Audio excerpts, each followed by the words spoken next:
আমার মরণে কতদিন বাকি আমি জানিলাম না গো আল্লাহ মরণের কতদিন বাকি আজরাইল আসিয়া যাইলেন হস্তে দিবাদরে আজরাইল আসিয়া যাইলেন হস্তে দিবাদরে তখন আমার মনাবাই করবালোকি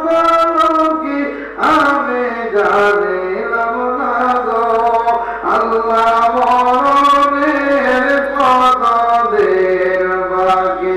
আমরা মরণের কতদিন বাকি আমি জানিলাম না গো